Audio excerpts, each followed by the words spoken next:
Ora, continuando, temos aqui uma pergunta se o programa tem menus e atalhos de teclado, sim ou não. Isto aplica-se ao caso em que os programas têm a possibilidade de nós os operarmos utilizando o rato, mas se preferirmos utilizar o teclado em vez do rato, podemos fazer. Por exemplo, nos programas da Microsoft, nós estamos habituados ao, por exemplo, o copiar pode ser com o rato, tecla direita e depois copiar, mas também pode ser só um Ctrl+C. O colar é um Ctrl+V, o cortar é o Ctrl+X, o selecionar tudo é Ctrl+T. E são os chamados atalhos de teclado. Permitem fazer mais rapidamente do que utilizando o rato. Eu até vos sugiro que quando vocês usarem ferramentas de Office, se habituem a usar principalmente estes atalhos de teclado que são os mais corriqueiros e que nos permitem fazer as coisas muito mais depressa. Ora bem, há programas educativos que também têm esta possibilidade. Usar teclado ou rato, e nós usamos uma coisa ou outra consoante aquilo que nos dê mais jeito. Julgo que não é o caso nem do G-Compri nem do Sebram, portanto vocês aí respondem que não. Se houvesse, nós dizíamos qual era a possibilidade de haver atalhos de teclado. Seguindo para o tipo de navegação. Um tipo de navegação fácil. Normalmente a navegação é fácil, nestes programas que vocês têm, são programas básicos. A navegação é fácil mesmo para miúdos. A navegação não é fácil, vou-vos dar um exemplo para vocês entenderem. A navegação não é fácil, por exemplo, se nós tivermos um CD que tem uma enciclopédia. Imaginem, por exemplo, eu por acaso até estou a ver um que tenho aqui em casa, que é um CD sobre os reis e rainhas de Portugal. No tempo em que se fazia muito software educativo, havia muitas coisas e nós conseguimos encontrar. Eu tenho aqui um CD sobre reis e rainhas de Portugal. Ora bem, isto começa por estar dividido em primeira, segunda, terceira e quarta dinastia, e depois nós encontramos os filhos e os pais dos vários reis, nós conseguimos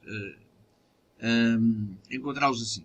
Ora bem, nós para navegarmos num programa destes temos para primeira dinastia, segunda dinastia. Imaginem que nós estamos com uma confusão entre mas o Dom Pedro II e o Dom Pedro IV, havia alguma relação entre eles, um é da primeira dinastia, outro é da quarta. Se nós quisermos saltar de um para o outro, podemos ter necessidade de ir ao menu, ir à página inicial ou ao menu inicial para depois entrarmos na outra dinastia.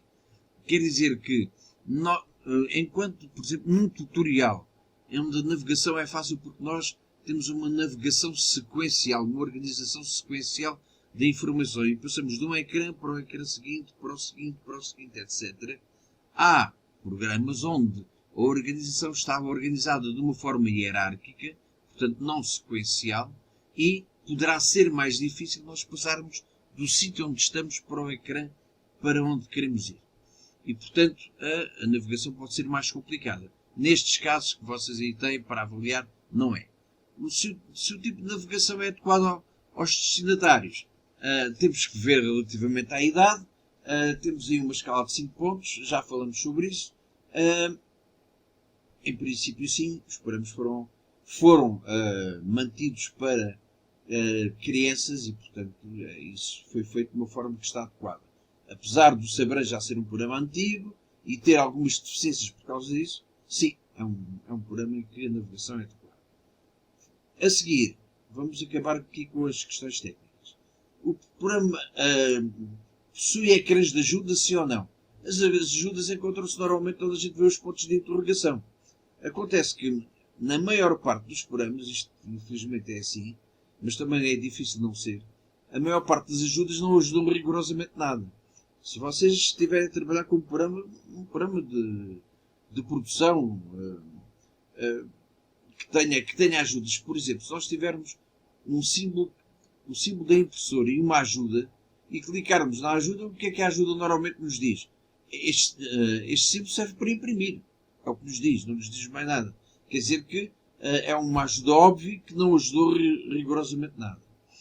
No entanto, há alguns programas que têm ajudas que nos ajudam, que funcionam. Quando a gente tem dúvidas, na prática, isto não se aplica a praticamente programa nenhum. Nós, quando temos uma dúvida, vamos ao Google e pesquisamos a solução para o problema e encontramos, porque hoje em dia encontra-se soluções para praticamente tudo porque existem disponíveis na net. E o Google encontra-as. Os programas ajudas, têm algumas ajudas.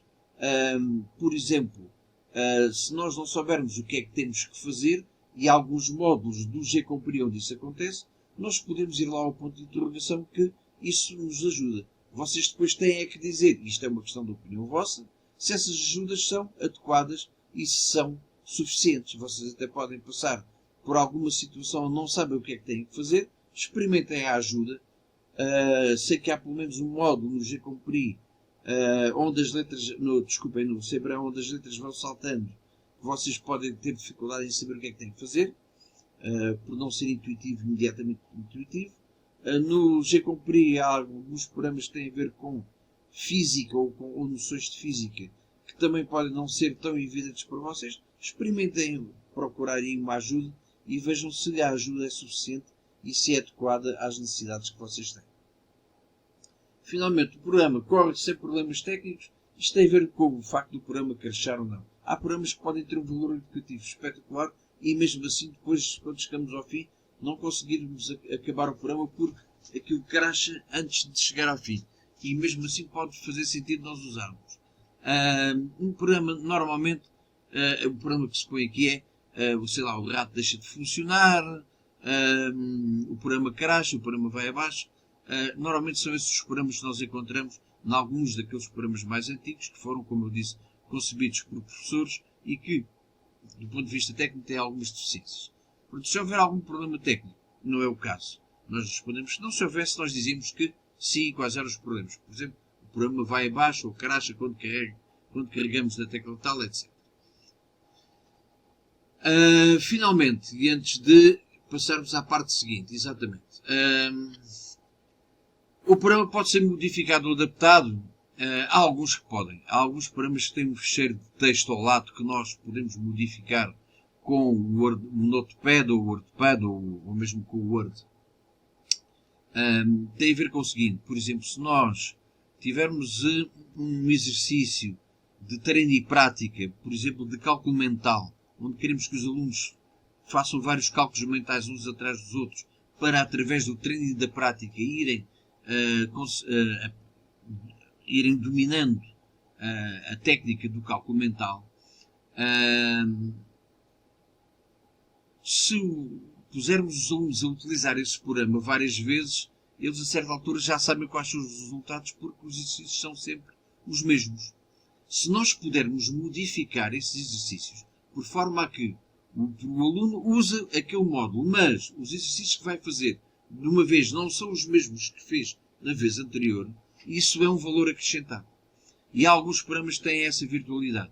Não acontece nesses dois que eu vos dei, mas ficam a saber que há programas onde nós próprios podemos alterar os exercícios que os alunos vão fazer e, portanto, quando damos aos alunos para eles irem usar o programa, as coisas foram modificadas e não são uma repetição da sessão anterior.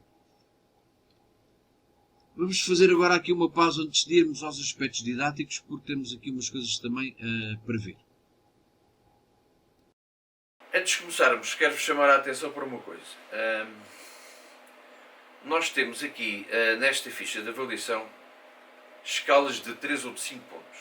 E pode acontecer, de certeza que vai acontecer, não deve ter acontecido ainda, mas vai acontecer, vocês vão ter disciplinas de metodologia de investigação científica ou de metodologias de investigação em educação, onde vão falar da construção de instrumentos de medida, que são normalmente questionários, que são feitos utilizando muitas vezes escalas, e muito possivelmente os vossos professores vão dizer-vos usem escalas com um número par de pontos e não com um número ímpar. Isto tem algum sentido. A razão é esta, é que, por exemplo, se nós temos uma escala de 3 pontos, em que temos o bom, o mau e no meio temos um ponto que será o assim e assim, nós quando temos falta de experiência, quando somos inexperientes, e temos alguma insegurança no preenchimento das escalas, nós tendemos a refugiar-nos no ponto do meio, dizer não é bom nem mau, eu não arrisco dizer que é bom, nem arrisco dizer que é mau, portanto ponho a cruz no meio. A cruz ou a bola, enfim, escolho o ponto do meio. E de facto isso é verdade, isso é um risco. E para evitar isso, há quem defenda a utilização de escalas apenas com um número par de pontos, em que metade são positivos, metade são negativos, e não há algo assim, não há um ponto intermédio onde as pessoas com menos experiência se vão refugiar. Ora bem, porque é que estas escalas que aqui temos têm todas ou 3 ou 5 pontos? A razão é muito simples, é que eu sou matemático de formação. E se não houver um ponto intermédio, que nós codificamos, por exemplo, numa escala de 3 pontos, as respostas, se nós tivermos que tratar estatisticamente os dados, quando temos um valor positivo, codificamos-lo como 1, quando temos um valor negativo, codificamos-lo como menos 1, e o ponto do meio é um 0. Portanto, temos o 1, o 0 e o menos 1. Temos uma escala linear.